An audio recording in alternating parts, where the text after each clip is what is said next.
welcome back to the Transitional Changes Mission podcast show with your host, King Summers. And your host, Queen Summers. And we welcome you back with open arms to the surprise and invitation to the people to be able to reach out to their loved ones. From here on out, we are catering to the audience to have the opportunity to reach out to their loved ones by giving a shout out to them. So shout out your grandma, your pet, your dog, kid. For example, this is King Summers calling in to the Transitional Changes Mission podcast show, and I would love to give a shout out to my wife, my love of my life, Queen Summers. I love you, and many more Valentines to come. And also, this is Queen Summers calling in to let my love, King Summers, know that this is the best year ever. And thank you so much for listening to Transitional Changes Mission podcast show. Yes, my people, we are worldwide. This opportunity lies out for anybody in the world that is one place to another. You have the communication here. We are closing the gap.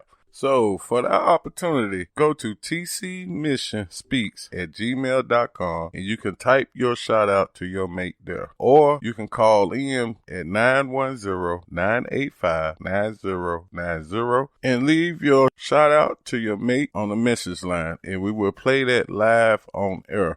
Or you can give out the greatest thing and tell your mate to tune in that Valentine's Day at 6 o'clock. Listen to your shout out to your mate live on air. From the King and Queen Summers. So while love is flowing through your mind from listening to our show this evening, I would like to leave you with this. Love is not desire. It is a great thing to find out this for oneself. And if love is not desire, then what is love? Love is not mere attachment to your baby. Love is not attachment in any form. Love is not jealousy, ambition, fulfillment, or becoming. Love is not desire or pleasure. The fulfillment of desire, which is pleasure, is not love. So I have found out what love is. It is none of these things. Have I understood these elements?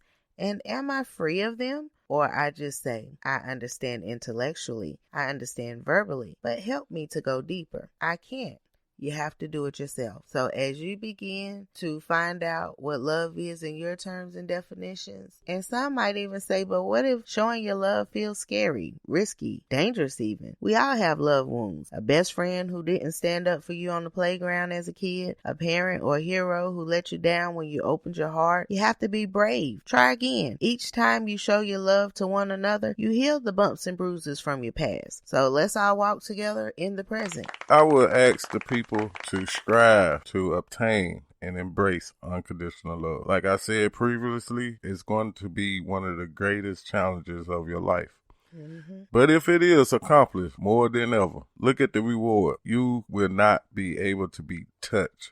Nothing on this planet could make you sad. You will always be happy. You will always have the positive force field around you.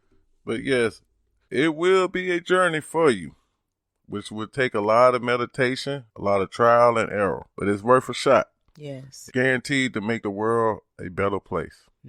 Just by you changing everything.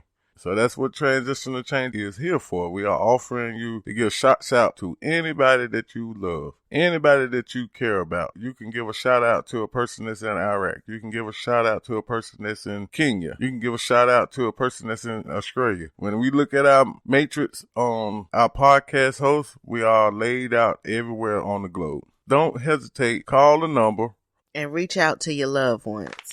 So we're going to get into this Black History Month. It began as a way of remembering important people and events in the history of the African diaspora. It is celebrated in February in the United States and Canada, while in Ireland, the Netherlands, and the United Kingdom, it is observed in October. No one has played a greater role in helping all Americans know the Black past than Carter G. Woodson, the individual who created Negro History Week in Washington, D.C. in February of 1926. Woodson was the second Black American to receive a Ph.D. in history from Harvard, following W.E.B.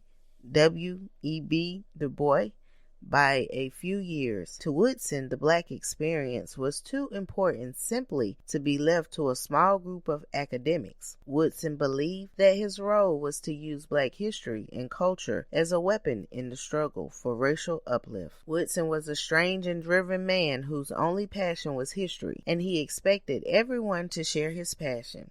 Did you know he started high school at the age of 20?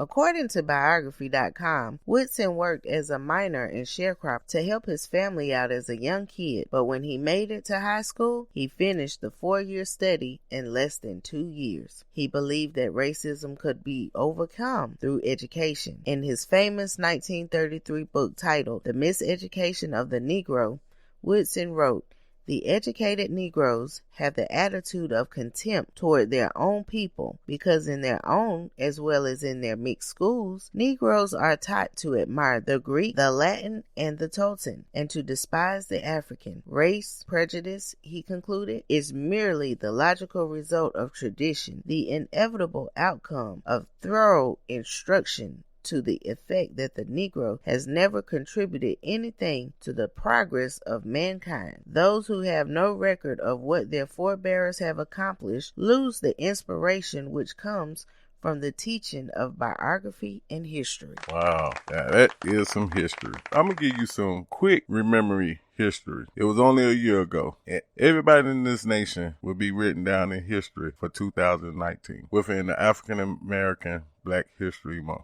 I'm going to say this to move forward to a better place. But we always going to keep saying their names. And that's Michael Brown. That's George Floyd. Trayvon Martin. Breonna Taylor. Patrick Lynn Warren Sr. Andre Maurice Hill. Casey Christopher Goodson Jr. Angelo Crooms. Sincere Pierce. Jonathan Dwayne Price, and Rayshard Brooks. And many more. So I reflected back to recent past. I'm going to say all those names to the future.